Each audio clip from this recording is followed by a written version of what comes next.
Yáscara, bom dia. A gente está aqui sorrindo, mas quando para pensar no vandalismo, já começa a bater uma revolta. É difícil de compreender o que passa pela cabeça de alguém que destrói o que é do outro. Pois é. Então, assim, o vandalismo, quando a gente fala, a gente lembra sempre de destruição ou de quebrar alguma coisa, né? Mas pode ir muito além disso, né? Tudo aquilo que vai destruir efetivamente o que é do outro.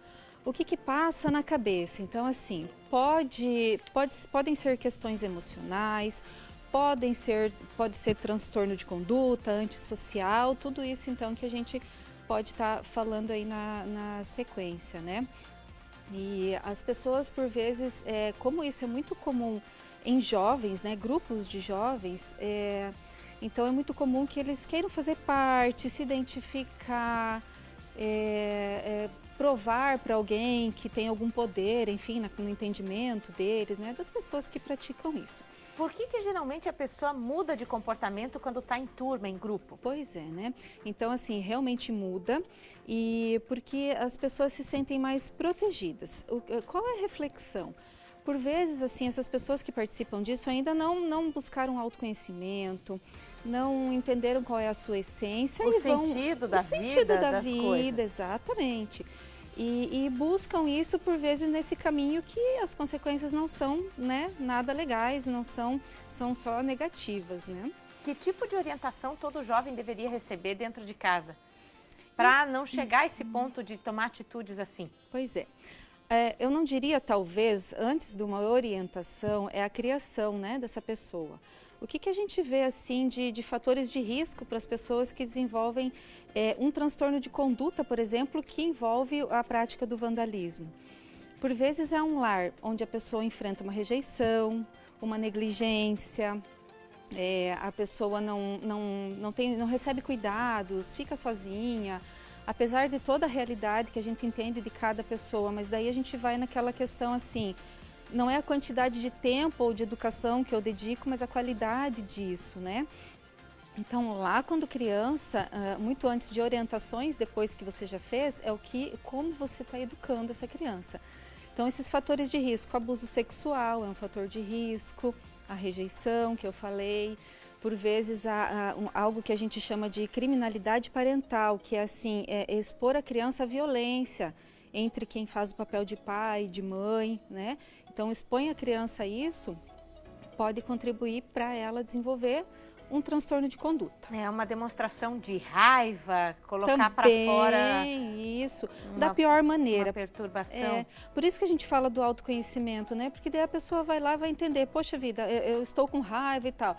Eu vou aprender a acolher o meu sentimento, né? A direcionar de uma forma positiva, saudável emocionalmente, sabe? Como toda essa gente deveria ser punida? Olha só, quando a gente fala em punição, falar assim pelo lado psicológico, né? Não sei se é o melhor caminho, de fato. Eu entendo que sim, por vezes é necessária para manter a ordem, né? O convívio em sociedade, se a gente for olhar pelo lado da punição legal, jurídica, né? Mas se nós olharmos para o lado emocional, psicológico, eu entendo que nós voltamos ali para a criação, para a orientação, o que eu tenho para dar, né? E se caso isso não tenha sido necessário ou possível, então eu vou buscar ajuda, né? Um tratamento psicológico, um tratamento até psiquiátrico por vezes, né? Um estabilizador de humor, enfim, existem várias possibilidades. E eu acho importante assim ressaltar, Vanice, que quando a gente fala em transtorno de conduta com essas ações de vandalismo, o transtorno de conduta vai ali para diagnosticar criança e adolescente. Se eu estiver falando de alguém maior de 18 anos, daí já passa a ser um transtorno de personalidade, antissocial no caso. Tem tratamento? Tem tratamento sim. É bom a gente observar assim alguns sinais, né? Crianças, adolescentes. Então, uma criança com muitas crises de irritabilidade. Às vezes a gente vê criança ou adolescente maus tratos a animais, atitudes, né, severas. Desnecessárias completamente. A mentira, né? E nessas pessoas maiores de 18 anos, o que a gente percebe é um comportamento de indiferença, né, perante as coisas que acontecem, as pessoas. Claro que é um mundo, né, de critério diagnóstico, mas são coisas que a gente pode observar no dia a dia. Vamos lá, agora dar uns toques para aquele adolescente que sai com amigos, tudo mais, às vezes está na rua mesmo à noite, passando por algum lugar, diz, vamos virar essa placa aqui, ou dá um jeito de quebrar aquele vaso sanitário ali da praça, enfim, que postura daqueles meninos que estiverem juntos, ou até meninas junto, né? Sim, independente. Pode tomar para que as coisas sejam encaminhadas por outro rumo. Quando a gente fala assim desse mau comportamento, a gente entende que o grupo leva ao mau comportamento, mas essa pessoa, adolescente, enfim, ela pode trazer esse grupo para um bom comportamento. Entender, lembrar, pensar na hora, parar e raciocinar, não se deixar levar somente pela emoção, por aquela coisa momentânea que vai ter as consequências piores para ela, né? Que não vai resolver nada. Então, sempre buscar o pensamento. Eu gosto de ressaltar que o pensamento vai te trazer emoção e da emoção você vai se comportar. Então, se eu tiver um pensamento, poxa, qual é o sentido de eu estar fazendo isso? Não, eu vou por aqui. Por vezes você leva outras pessoas contigo, então, pro melhor caminho, né? Enfim, né? Não é o caminho. Algum recado a mais para as autoridades, por exemplo? O que poderia partir de ação do governo em campanhas de conscientização em massa? Pois é. Confio muito nessas campanhas de conscientização, sim, nos tratamentos, né, psicológico, psiquiátrico, mas o que a gente vê aqui não é uma questão de classe social, o vandalismo, é uma questão de educação e comportamento. Então, o investimento na educação. Só que assim, não é só aquela educação escolar ou aquela educação só da conscientização. São os núcleos familiares, que apoio eles recebem, né?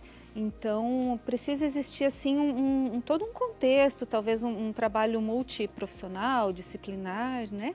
Precisa haver um investimento, sim, nisso, na educação e comportamento. O mais interessante, que exige até entrar aqui na nossa conversa para ter uma avaliação de psicólogo mesmo, é analisar a conduta, por exemplo, de um brasileiro que aqui joga lixo na rua, mas que chega num país de primeiro mundo quando vai para uma viagem de férias internacional e lá, nossa, né, certinho, na linha, disciplinado. Como?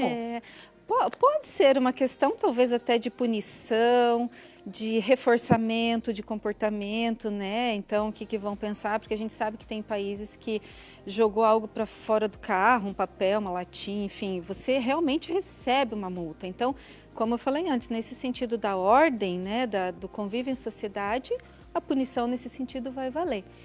Mas, assim, eu queria compartilhar um experimento que foi feito nos Estados Unidos. Eu não lembro detalhes assim de quem fez, mas está na internet disponível. Então, foi deixado um carro estacionado numa rua de um bairro de pessoas de poder aquisitivo menor, né? O carro com as janelas abertas. Então, 3, 4 dias depois, o que tinha acontecido? Foram retiradas peças que as pessoas entendiam que havia um valor comercial. Deixaram mais alguns dias, aí sim, houve o vandalismo de fato. Quebraram o carro, o vidro, amassaram, ok. Colocaram outro carro novo num outro bairro de pessoas de poder aquisitivo mais alto, janelas abertas. Resumindo a história, qual foi a diferença? O vandalismo aconteceu, a única diferença é que não foram retiradas as peças, entende? Então foram lá 4, 7 dias, ninguém tirou peças, mas teve o vandalismo da mesma maneira. Então não é uma questão de classe social. Isso existem muitos estudos, né? Educação e o comportamento. E nesse sentido que você cita, né? Aqui eu me comporto de uma maneira, lá de outra, né? Então, pode ser a questão da punição, né? Quem mandou o recado aí, lamentando essa situação toda, a Benilde, né?